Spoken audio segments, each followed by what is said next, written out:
न्याय समता स्वातंत्र्य बंधुता, न्याय समता स्वातंत्र्य बंधुता, मूल्यवान या देश महान, मूल्यवान या देश महान, देशाचा आहे धर्म आमचा, देशाचा आहे धर्म आमचा, धर्मग्रंथ आणि संविधान। आदरणीय व्यासपीठावरील पूज्य गुरुजन वर्ग आणि येथे जमलेले माझे विद्यार्थी मित्रांनो, आज आपण या ठिकाणी जमलो आहोत संविधान दिन 26 नोव्हेंबर 1949 या रोजी संविधान जन्माला आले।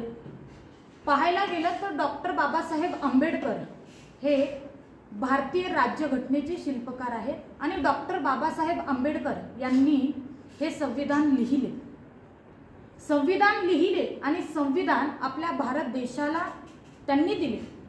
पाहायला गेलं तर डॉक्टर बाबासाहेब आंबेडकरांना या भारत देशाने ज्यावेळी त्यांना अभ्यास करायचा होता त्यावेळी त्यांना पुस्तक दिले नाही, परंतु त्याच डॉक्टर बाबासाहेब आंबेडकरांनी स्वतः पुस्तक लिहिले आणि आज आपला भारत देश त्यांच्या लिहिलेल्या पुस्तकाच्या आधारे चालत आहे। हा सर्वात महत्त्वाचा मुद्दा आहे। आणि पाहायला गेलं तर काही काळापूर्वी आपला भारत देश हा काही राजे महाराजे आपल्यावरती राज्य करायचे, पूर्वी इंग्रजही आपल्यावरती राज्य करायचे, परंतु 26 नोव्हेंबर 1949 ला ज्यावेळी लोकशाही निर्माण झाली त्याच्यानंतर ही जी गुलामगिरी आहे ती कायमची नष्ट झाली, कायमची बंद पडली। तर आमच्या डॉक्टर बाबासाहेब आंबेडकरांनी आपल्याला स्वतंत्रता निर्माण करून दिली की प्रत्येकाला आपला नेता ठरवण्याचं स्वातंत्र्य दिलं। आणखी महत्त्वाचं म्हणजे की आपल्याला एखाद्या धर्माचं आचरण करायचं तर त्याची सुद्धा स्वतंत्रता आपल्याला आहे। त्याचबरोबर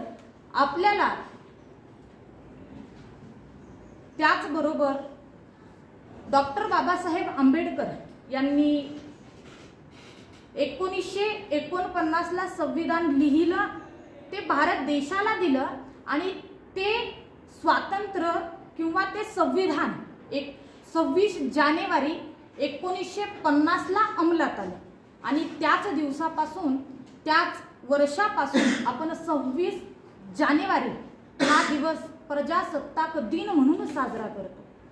तर पाहायला गेलं तर डॉक्टर बाबासाहेब आंबेडकर हे भारतीय राज्यघटनेचे शिल्पकार आहेत, आपण सर्वांना ठाऊक आहे। तर डॉक्टर बाबासाहेब आंबेडकरांनी हे संविधान आपल्याला दिलं, तर त्याच्या माध्यमातून जे काही अनेक जातीचे, अनेक धर्माचे, अनेक संस्कृतीचे जे लोक आहेत त्यांना एका धाग्यात बांधून ठेवण्याचं काम हे संविधान करतं। आणि मला तर असं वाटतं की डॉक्टर बाबासाहेब आंबेडकरांनी जे आपल्याला संविधान दिले ते भारतीय संविधान विश्वातलं सर्वात श्रेष्ठ संविधान आहे आणि याच्यावर माझा ठाम विश्वास आहे। एवढं बोलून या ठिकाणी थांबते। धन्यवाद। जय हिंद, जय भारत, जय श्री राम। धन्यवाद साक्षी। इस स्पर्धा के